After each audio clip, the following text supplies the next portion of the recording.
चालू होतं। याच्यासाठी आता मी 2004चे निवडणुकीची सल लोकांच्या मनात होती, छोटा मतदारसंघ झाला आणि 1 वर्षापासून लोक म्हणायची आम्ही 2003चा 4चा कुंभमेळा जो पाहिला तो ताकदवान होता। 14-15ला बांबू लावले, 20 किलोमीटर पार्किंग ठेवली, कोणाला तिथे स्नानाला जाऊन दिलं नाही।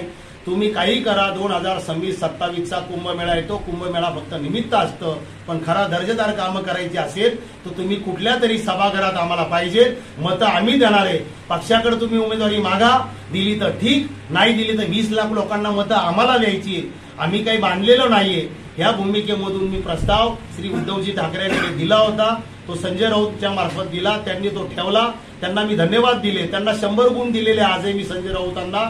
त्यांनी तो प्रस्ताव ठेवला, परंतु 3 महिन्यात तो प्रस्ताव कुठेही त्या आपली जी गुळणी असती ती बाहेर आली नाही। ती आली तर घाटाच्या वर गेली आणि तिथे जो माणूस मागत नव्हता त्याच्या गळ्यात का टाकली हे मला माहित नाही। आणि म्हणून आज मी प्रेस याच्यासाठी घेतली का मी ग्रामीणचे 262 गावं स्वतः जाऊन, हा 200 लोकांचा सॅम्पल सर्व्हे नाहीये, चिम्या येणारे गोम्या पडणारे, मी तिथे स्वतः गेलो, स्वतः गावांमध्ये गेलो। मला बरोबर आज 25 दिवस झाले।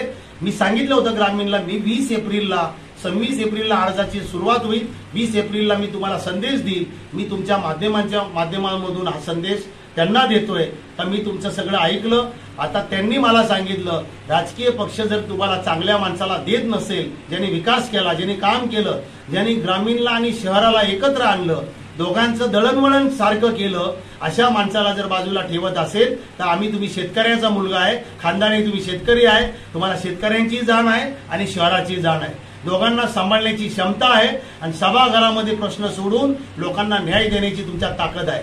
आज उद्योगाचं वाटोळं झालंय, जे होते ते बंद पडले, व्यापार व्यवसायांची अडचण आहे, शेतकरी तर बाजारभाव मिळत नाहीये, त्यामुळे सगळे भेटाकुटी झालेले, तरुण वन फिरताय, IT क्षेत्र येत नाहीये, त्यामुळे सगळ्या ह्या बाजार बुणग्यांनी 15 वर्षामध्ये त्यांनी केलेली कामं एक बाजूला करा। त्यांनी किती 1000 कोटी खर्च केली आणि किती कामं केली, आणि मी 2002 ते 2005 मध्ये 3 वर्षात किती कामं केली आणि किती पैसे सांभाळून नीटनेटका जबाबदारी पार पाडली, खर्च करून सांभाळलं, याचा हिशोब त्यांनी द्यावा आणि मतदान आपण घ्यावा असं मला सांगितलं।